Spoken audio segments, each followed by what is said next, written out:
చంద్రబాబు ఢిల్లీకి బయలుదేరారు. రాత్రి బీజేపీ అగ్రనేతలతో భేటీ కానున్నారు. అటు పవన్ కళ్యాణ్ కూడా రాత్రికి ఢిల్లీకి చేరుకున్నారు.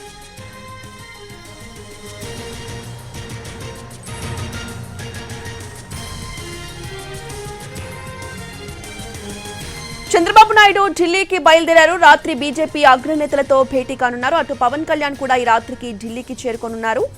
ఈ వరుస పర్యటనలకు సంబంధించిన పూర్తి అప్డేట్స్ ని మా ప్రతినిధి పిఎంఆర్ చంద్రశేఖర్ అందిస్తారు. చంద్రశేఖర్, రోజు మొత్తం వ్యవహారం అంతా కూడా ఏపీ రాజకీయం, ప్రధానంగా పొత్తులకు సంబంధించిన వ్యవహారం అంతా కూడా ఢిల్లీకి చేరుకున్న పరిస్థితి కనిపిస్తోంది. టీడీపీ అధినేత చంద్రబాబు నాయుడు కొద్దిసేపటి క్రితం హైదరాబాద్ నుంచి ఢిల్లీకి ఫ్లైట్ ఎక్కారు. అలాగే ఇక్కడ విజయవాడలో ప్రస్తుతం ఒక కార్యక్రమం ఉంది. ఆరణి శ్రీనివాసులు, చిత్తూరు ఎమ్మెల్యే ఆరణి శ్రీనివాసులు జనసేన పార్టీలో జాయిన్ కాబోతున్నారు. సో ఆ కార్యక్రమం ముగిసిన తర్వాత పవన్ కళ్యాణ్ కూడా సాయంత్రానికి ఇక్కడ నుంచి బయలుదేరి విజయవాడ నుంచి బయలుదేరి ఢిల్లీకి రాత్రికి చేరుకుంటారు. సో ఈ నేపథ్యంలో ఈ రోజు రాత్రి 9 గంటలకు అమిత్ షాతోనూ అలాగే బీజేపీకి సంబంధించిన అధినేతలతో టీడీపీ అధినేత చంద్రబాబు నాయుడు భేటీ అయ్యే అవకాశం ఉంది. అయితే పవన్ కళ్యాణ్ చంద్రబాబుతో కలిసి వెళ్తారా, లేకపోతే ఆయన ఈ రోజు రాత్రి ఏమన్నా అపాయింట్మెంట్లు ఉన్నాయా లేదా అన్న అంశానికి సంబంధించి క్లారిటీ రావాల్సి ఉన్న పరిస్థితులు కనిపిస్తుంది. సో ఈ నేపథ్యంలో పొత్తులకు సంబంధించి క్లారిటీ వచ్చే దిశగా 1-2 రోజుల్లో ఈ రోజు రాత్రికి లేదా రేపటికల్లా పొత్తులకు సంబంధించిన క్లారిటీ వచ్చే అవకాశాలు కనిపిస్తున్నట్లుగా పార్టీ వర్గాల్లో అలాగే ఏపీ రాజకీయాల్లో జరుగుతున్న